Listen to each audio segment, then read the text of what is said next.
रूस यूक्रेन जंग के असली बाजीगर पुतिन साबित होने जा रहे हैं। 36 महीने में यूक्रेन की 22% से ज्यादा जमीन पर कब्जा कर लिया है। ट्रंप को मजबूर कर दिया है कि वो रूस की हर शर्तें माने। यहाँ तक कि पुतिन ने यूक्रेन के लिए नेटो के सारे दरवाजे भी बंद करा दिए हैं। लेकिन उसके बावजूद पुतिन की रूसी सेना अब कीव पर कब्जा करने की तैयारी कर रही है। न जमीन मिलेगी न कब्जा हटेगा। क्या पुतिन का ट्रंप प्लान एक्टिव? क्या पुतिन की हर शर्त अब मानेंगे ट्रंप? क्या जेलेंस्की का बुरा सपना सच हुआ? 24 घंटे पहले 78 साल के अमेरिकी राष्ट्रपति ट्रंप ने राष्ट्रपति पुतिन के साथ फोन पर 90 मिनट तक कुछ ऐसी बातें की, वायदे किए जो यूक्रेन के लिए किसी बड़ी तबाही से कम साबित नहीं होंगे। इधर 72 साल के राष्ट्रपति पुतिन ने साबित कर दिया है कि जंग का असली बाजीगर रूस है।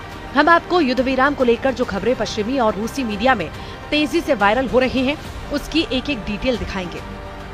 हम आपको ये भी बताएंगे कि पुतिन और ट्रंप युद्ध विराम के लिए सऊदी अरब को क्यों चुन रहे हैं।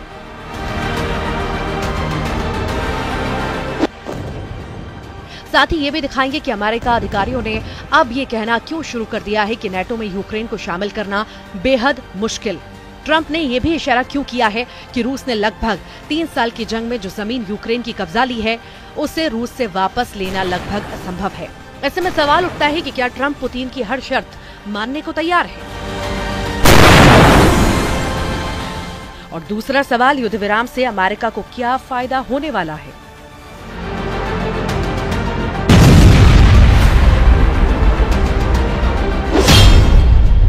लगभग 36 महीने की यूक्रेन जंग में पुतिन के रूस ने न सिर्फ यूक्रेन को तबाह कर डाला, बल्कि 32 देशों से बने नेटो को भी समझा दिया कि रूस को हराना नामुमकिन है। हैरानी की बात तो यह है कि जिस वक्त पुतिन और ट्रंप फोन पर युद्ध विराम को लेकर बातचीत कर रहे हैं, उस वक्त रूसी सेना यूक्रेन की राजधानी कीव पर अंधाधुंध हवाई हमले कर रहा था।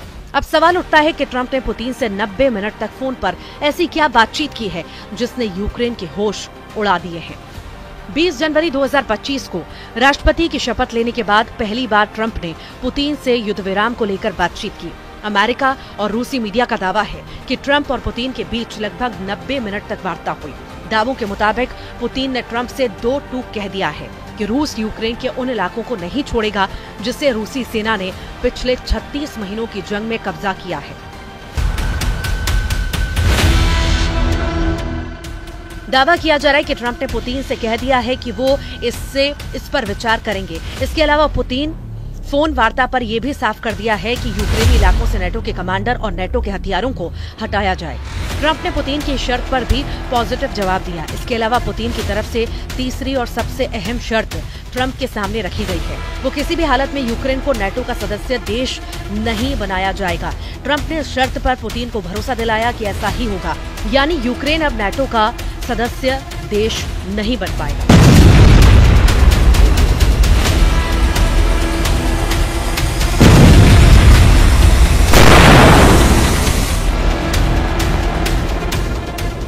पुतिन के बेहद करीबी और रूस के पूर्व राष्ट्रपति दिमित्री मेदवेदेव का दावा है कि भले ही ट्रंप और पुतिन के बीच युद्ध विराम को लेकर लंबी बातचीत हो गई हो, लेकिन इससे रूस के मिशन और मकसद पर कोई असर नहीं पड़ेगा।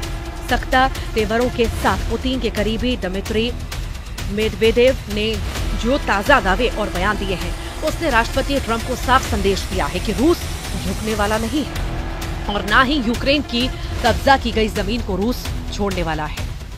रूस के पूर्व राष्ट्रपति और रूस के सुरक्षा परिषद के उपाध्यक्ष दिमित्री ने अमेरिका और पश्चिमी देशों को साफ संदेश दिया है कि पश्चिमी देशों को ये समझ लेना चाहिए कि रूस को हराया नहीं जा सकता। दिमित्री ने अमेरिका और डोनाल्ड ट्रंप पर निशाना साधते हुए साफ कहा है कि इस दुनिया में कोई एक मुख्य देश और उसका सर्वोच्च शासक नहीं हो सकता। घमंड में डूबे अमेरिकी नेतृत्व को सीख लेना चाहिए कि रूस को झुकाना नामुमकिन है। इस सच्चाई को जितनी जल्दी पश्चिमी देश समझ लें, ये उनके लिए उतना ही बेहतर होगा।